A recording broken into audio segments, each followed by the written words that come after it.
The Suns have had questionable decision-making in terms of trades and draft picks this entire decade.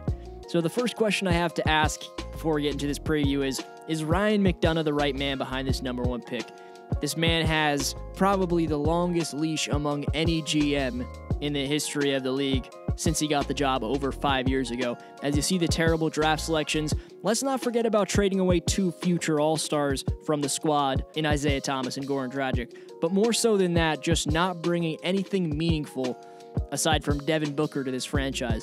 The coaching staff has been weird, and of course there is an extreme lack of talent surrounding Booker. Signing Tyson Chandler to try and attract LaMarcus Aldridge was a notably bad move. You can list them for days.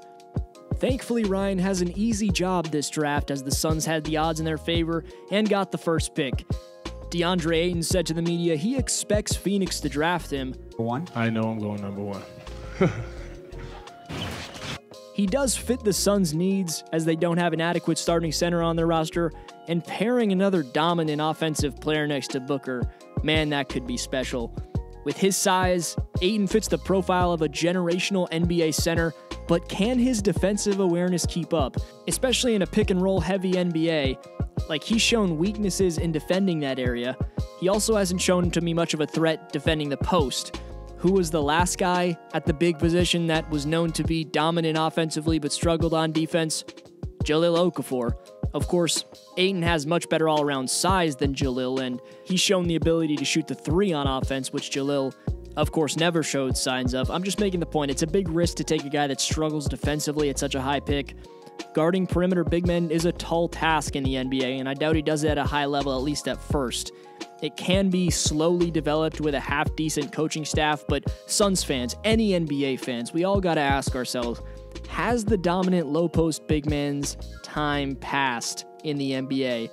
Or are we about to see a resurgence of it in a physical freak of nature like Ayton beasting on the NBA? I can't wait to see what he can bring to the league, whether it's in the form of Jahlil Okafor or hopefully David Robinson. I'll get into other potential selections for Phoenix, but Ayton fills their biggest needs, and despite his struggles defensively, the potential offensively, paired with the fact that the next best big man available, Marvin Bagley, also struggles defensively, I say Ayton is the right selection.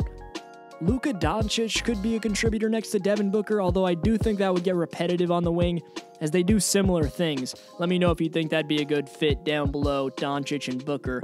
Then there's 2 untraditional ways Phoenix can work.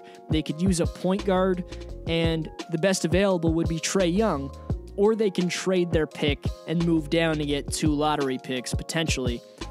First off, drafting Trae Young would mean you may have 2 great scorers at 2 very important positions in today's game. I could imagine Young and Booker creating a solid amount of excitement in Phoenix wouldn't be the worst pick. Secondly, if they're not satisfied with the top-ranked prospects, they can move down and still get 2 very good picks in the lottery in a draft class filled with talent.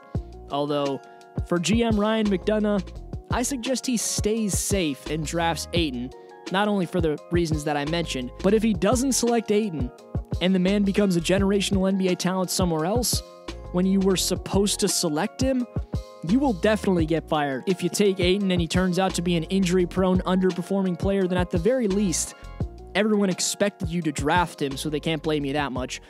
In the perspective of a Suns fan, I hope that you guys land a suitable sidekick for Devin Booker, and I hope that long-lasting McDonough finally gets one right. Leave a like for more draft content. My name's Adam. Thank you so much for watching D-Flow's NBA Talk. Subscribe if you're new. If you're already subscribed, appreciate you very much. Have a great day.